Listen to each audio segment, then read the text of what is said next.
Chào các bạn, rất vui được gặp lại các bạn trong chương trình video ngày hôm nay. Đây là cách chúng ta đang thay bóng đèn cho một chiếc xe tay ga các bạn nhé. Vâng, việc đầu tiên thì như vậy chúng ta sẽ tháo những phần vỏ của một cái đầu xe để chúng ta sẽ thay đèn.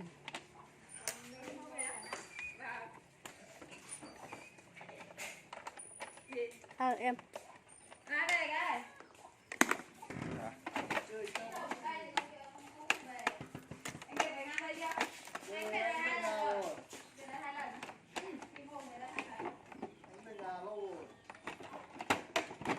bây giờ về là ngủ đi giấc rồi đấy. bóng mới các bạn nhé, đây là một cái bóng của cái hương.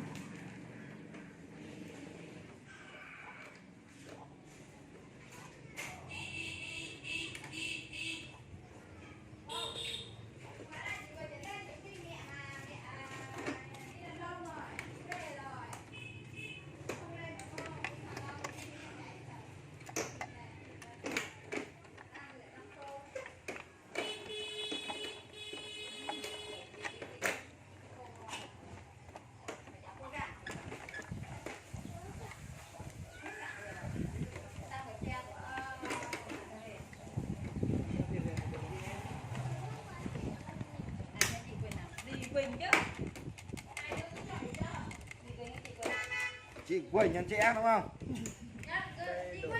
Chị Quỳnh.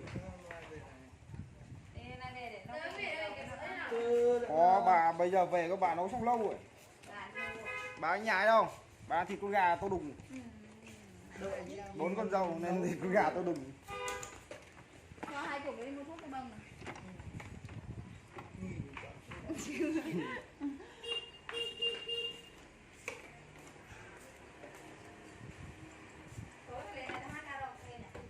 Tối có mời thì bông đi uống trà sữa không? Thấy cậu Thắng có mời bông đi uống trà sữa không? Đi. Đi ra Hà Nội về mà chả có quả cát gì, chả thấy trà sữa thì sống chi mình kêu cậu. Ăn được cà phê. Tiếng đi làm Hà Nội. Đây, quên cái cà phê hộp rồi. Không uống cà phê hộp. Cà phê hộp hôm nào cũng uống rồi chán rồi.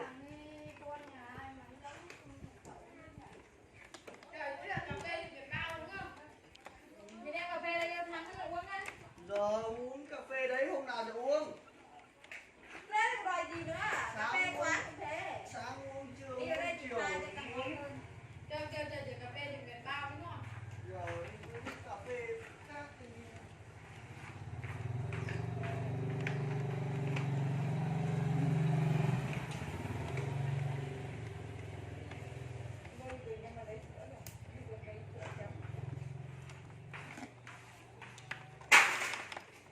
Và đây là những cái lớp kêu cũ các bạn nhé, sẽ được chúng ta bóc sạch để thay thế vào đó là những lớp kêu mới sẽ làm cho cái xe ta có thể gắn chắc hơn.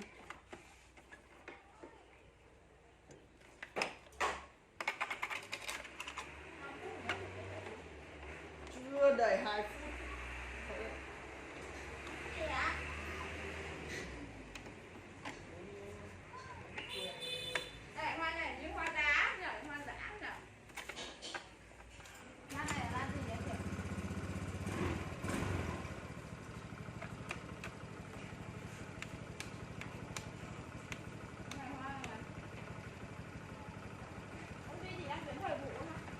Không đi làm được nữa rồi.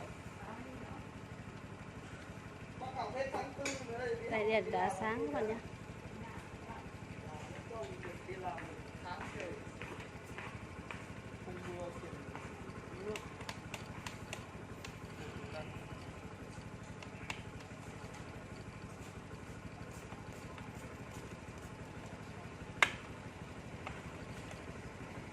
Ê!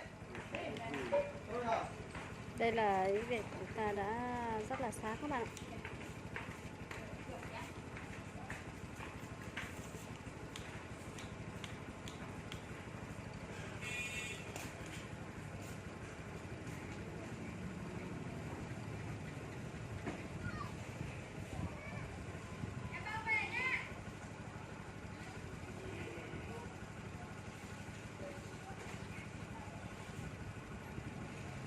Vâng, tôi đã giới thiệu chúng ta về cách thay những cái đèn của những chiếc xe tay ga các bạn nhé.